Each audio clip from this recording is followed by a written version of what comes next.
इस सत्र में सरकार की तरफ से वक्फ संशोधन बिल संसद में पेश करने की तैयारी है।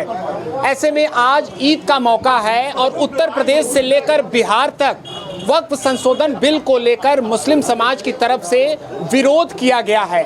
हम मौजूद हैं वाराणसी के चर्चित पप्पू की अड़ी पर। यहाँ बैठकी का दौर जारी है। आप देख सकते हैं कि अलग अलग विषयों को लेकर चर्चाओं का दौर जारी है और यहाँ पर भारतीय जनता पार्टी की तरफ से प्रवक्ता अशोक पांडे जी भी हैं। इसके अलावा भी जो अन्य लोग हैं अपने विचारों को रखते हैं, बेबाक तरीके से रखते हैं।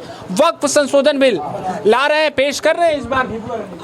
हाँ, निश्चित तौर पे पेश तो किया जाएगा, इसमें कोई दो राय नहीं है। मेरा कहना है कि वक्फ के नाम पर जिस तरह से भ्रष्टाचार हो रहा है, जिस तरह से भू माफिया उसकी आड़ में कब्जा कर रहे हैं, निश्चित तौर पे वक्फ पे हम लोगों को कानून बनाना पड़ेगा। तो चिराग जी और चंद्रबाबू नायडू जी का साथ मिलेगा लगता है, क्योंकि उनका साथ जरूरी है। देखिए, निश्चित तौर पे सहयोगी दल हैं तो साथ मिलेगा। अच्छे काम में तो विपक्ष को भी हमारे साथ रहना चाहिए। लेकिन उन्होंने कहा है कि ये क्या मुद्दे चल रहे हैं, कौन कहाँ पढ़ेगा नमाज, कौन कहाँ जाएगा, क्या।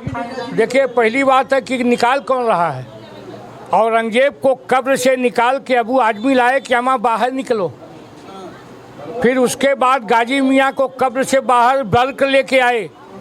उसके बाद रामबिलाल सुमन, कहीं राणा सांगा, कहीं इब्राहिम लोधी, कौन ला रहा है? यही अखिलेश यादव ने कहा जिन्ना बहुत महान थे, ये बहुत महीन है अखिलेश यादव जी। मेरा कहना है कि मुलायम सिंह यादव ने राम भक्तों के लहू से सरजू की धरती को लाल करके अपने को मुल्ला मुलायम कहा था। उनका बेटा तुष्टीकरण में उनसे भी आगे निकल गया। ये दुर्भाग्यजनक है। और लोगों से हम यहाँ पर बात करेंगे। लगता क्या है गुरुजी, लगता क्या है कि सदन में वक्फ संशोधन बिल पास हो जाएगा, साथ मिल जाएगा बीजेपी? वक्फ बोर्ड की ज़रूरत क्यों है? भारत के नागरिक के बोर्ड की ज़रूरत थी। वक्फ बोर्ड क्यों चाहिए था? सनातन बोर्ड भी क्यों चाहिए था? भारत नागरिक बोर्ड चाहिए था जिसमें भारत के सभी नागरिकों को समान अधिकार मिले। आपने वक्फ बोर्ड बना दिया, एक वर्ग को खुश करने के लिए, एक मुफ्त वोट लेने के लिए कर दिया। आपके सारे निर्णय वोट के हिसाब से चलते हैं। आज सरकार जो है उसको संशोधन करना चाहिए। क्यों वक्फ बोर्ड हो भाई देश में? ये आपका मानना है क्यों हो? चर्चा वक्फ संशोधन बिल की हो रही है। लगता है साथ मिल जाएगा भारतीय जनता पार्टी को, क्योंकि तेवर दिखा दिए हैं सहयोगियों ने। तेवर छोड़िए, वो लोग अपने को बचावें। जो विरोध करा वक्फ बिल जो ला रही सरकार, चाहे चिराग हो चाहे चंद्रबाबू नायडू हो, देश की जनता जाग चुकी है। जो साथ नहीं देगा अगले चुनाव में इन लोगों को झाड़ू लगा के नाले में डाल दिया जाएगा। इधर गर्दे को जो डाला था ना कूड़े में, उसे डाल दिया जाएगा। ये राष्ट्र की बात है। इस देश को कब्जा करें, इस्लामिकरण, देश को इस्लामिक राष्ट्र बनाने के लिए वक्फ बिल लाया गया था, वक्फ बोर्ड बनाया गया था।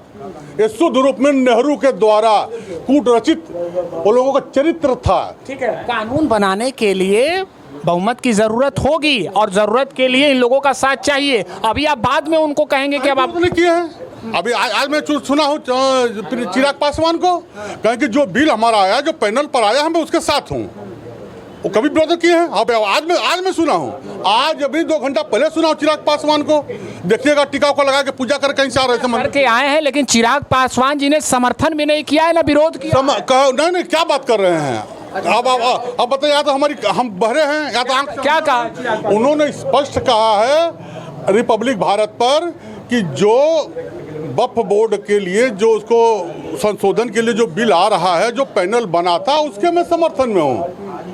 उसमें कौन है? चलिए ठीक है, देखना होगा कि उनका क्या उस पर रुख होता है। हाँ, ये बताइए कि सबसे ज्यादा जरूरी ये है कि अगर भारतीय जनता पार्टी ये बिल लाती है तो सहयोगियों की साथ की जरूरत होगी, आपको लगता है? देखिए, चिराग जी पिछले बिहार चुनाव में कहे थे कि मैं मोदी का हनुमान हूँ, तो आज हनुमान की भी तो परीक्षा है ना कि श्री राम के जब ईदी देना चाह रहे हैं आज मोदी जी आम मुसलमानों का, जिनकी ज़मीनों पर कब्जा कर लिया वक्फ बोर्ड ने, तो आज मोदी जी अपने तरफ से ईदी देना चाहते हैं। वो सौगातें मोदी दिए, अब उनके ज़मीनों को भी वक्फ जैसे भू माफिया तंत्र से बाहर आज़ादी दिलाना चाहते हैं। तो क्या चिराग पासवान जी नहीं चाहेंगे कि अंतिम घर पे चिराग जलाने के लिए जो रामविलास पासवान का सपना था, तो वो सपना जब पूरा हो रहा है, आज आम मुसलमानों के घर पर जो भू माफिया ने कब्जा किया है वक्फ नाम का, उसको क्या चिराग दूर होंगे? और नीतीश कुमार के लल्लन सिंह ने तो इसका समर्थन किया है। और खुलेआम सत्र में जब लाया गया था जेपीसी बनने के समय, उस समय लल्लन सिंह का भाषण, चंद्रबाबू नायडू ने कहा है कि हम अल्पसंख्यकों के साथ अहित होने नहीं देंगे। जाहिर तौर पर अहित होने ही नहीं दिया जाए, इसीलिए तो ये संशोधन लाया गया है। आपको क्या लगता है, मिलेगा साथ? मिलेगा साथ। चलिए और भी लोगों से बात करते हुए हम अपनी चर्चा को खत्म करेंगे। वक्फ संशोधन बिल ये लाने की तैयारी है, लगता है कि बीजेपी को साथ मिल जाएगा, उसके सहयोगी दलों का सबसे ज़्यादा जरूरी है। देखिए, सबसे पहली बात तो हम आपको बता दें कि आज़ादी के बाद भारत को उस समय जो भी शासक थे, एक पाकिस्तान बनाया, एक बड़े से भारत को तोड़ के अलग पाकिस्तान बना दिया गया और धर्म के आधार पर देश को उनको दिया गया कि आप जो जाना चाहते हैं चले जाएं। तो हमको लगता है कि वो जो उस धर्म के लोग थे, जो जिनका वक्फ बोर्ड यहाँ पे स्थापित किया गया है, वो सारे लोग तो पाकिस्तान चले गए। किसके लिए ये संपत्ति छोड़ी गई है, हमारे ये बात आज तक नहीं समझ में आया कि ज़रूरी कार्य जैसे स्कूल हो, अस्पताल हो, सारी चीज़ें हो, विश्वविद्यालय हो, उसमें तो नमाज नहीं पढ़ी जाती, उसमें इलाज सबका होता है, न धर्म देखा जाता है न जाति देखी जाती है। ज़मीन एक बार अगर उपयोग कर लिए, कोई बिल्डिंग बन गई तो फिर दोबारा उसको गिराएंगे तभी। जवाब दे देंगे, बस बात हम चर्चा खत्म करेंगे। बिल्कुल स्वाभाविक है, किसी भी प्रकार के धार्मिक आयोजन से किसी अन्य वर्ग को हानि नहीं पहुंचनी चाहिए, आवश्यक है। सड़क पर नमाज बिल्कुल नहीं पढ़ना चाहिए।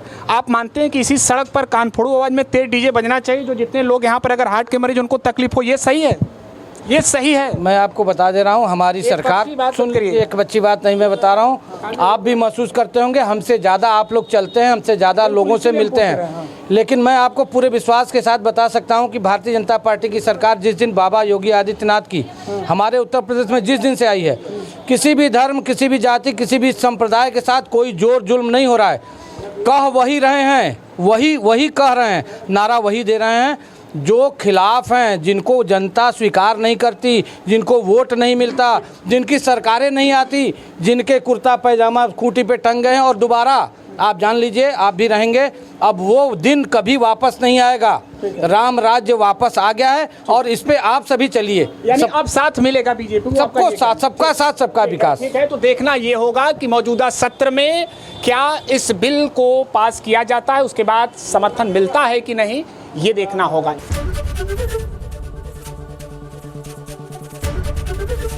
एबीपी गंगा, खबर आपकी, जुबान आपकी।